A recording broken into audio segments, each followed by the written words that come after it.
Dienes, a lecturer in clinical and health psychology at Swansea University. Kimberly, afternoon. Hi, Paul. How are you? Doing okay. What's your view in terms of the current restrictions? Because it's less of a lockdown than it was when the first one came along in March last year, isn't it?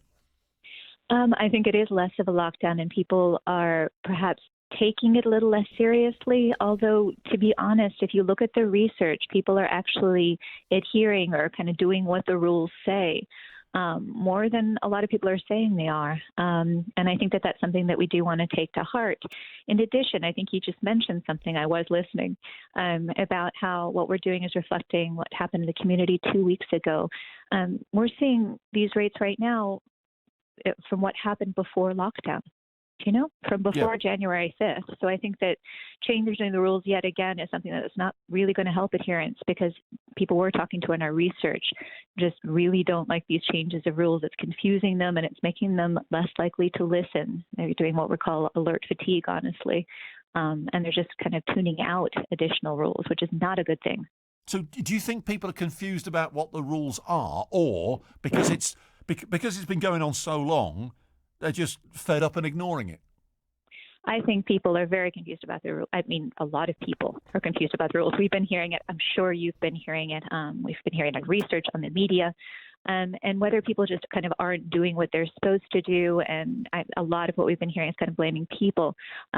What we're finding is that's less the case, and more that people are confused, as you said, and that also they've had so much information, kind of an overflow of information, so they just kind of stop listening, not because they're deliberately trying not to obey, but because they're really focusing on their individual sense of risk rather than the messages they're hearing from the government.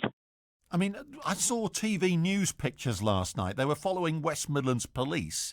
And I think, Kimberly, that people know at the moment they're not supposed to have a party with plenty of other people from other houses. But that's what the police have been finding in the West Midlands. Sure. People know that, and there are people that are rule breaking. I don't think any of us would say that that isn't the case. However, if you look at the research, the vast majority of people are actually complying with rules. They are actually adhering. It's a minority that are not, and that infuriates the majority. That is very, very true. But do we want to change rules that are going to hurt the majority because of the minority? So what do you do with the minority that don't comply? Cressida Dick is saying, it's we'll try and have a common sense approach, and then if they don't do it, we'll just fine them.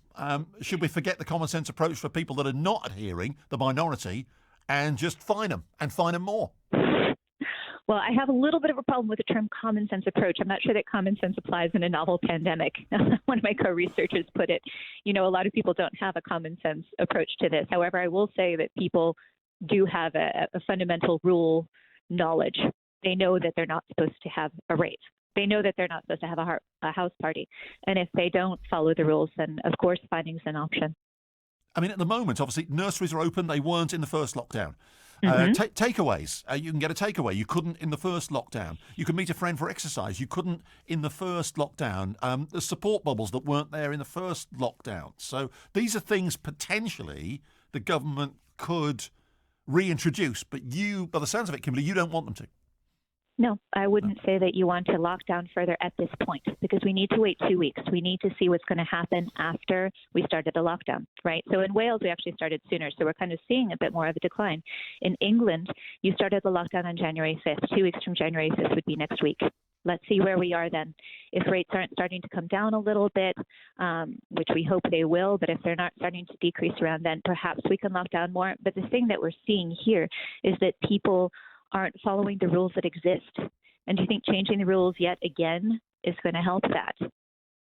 That's the question. How do you get those that don't comply at the moment to comply? What can you do apart from asking them?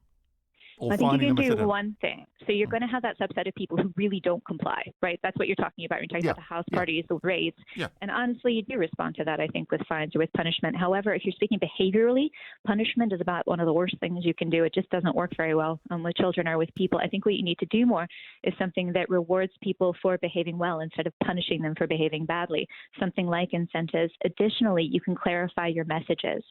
So the government's putting out more rules that are more like, okay, if you work with one other person 2 meters apart, but you can bring in this other person from this household, and then maybe this house can come. The things that confuse people aren't helping. If you say, act like you have the virus, right? That's a clear message. Right now, 70% more transmissible than the last variant this is. Act like you have the virus. Which is what the Pretty government clear have been... That is the government's message, or has been, hasn't it? It's one of their catchphrases. The problem is it's gotten lost in a lot of other messages. And if we keep changing things, I think it'll get more lost. So too many messages from the government. Just draw back. Too many changes. Too many changes. Make it more simple. One of the other things, obviously, at the moment, Cressida Dick has been saying local exercise. What constitutes local exercise? It's not defined. So different areas are treating it differently. Different police forces are treating it differently, aren't they? So do we need that defined? Does it need to be written in law, as Cressida Dick has said? I think that's a really tough question, Paul, because I think that the more that you focus on the small pieces like that, the more kind of dangerous it can get, that we'll miss the big picture, which is, again, act like you have the virus.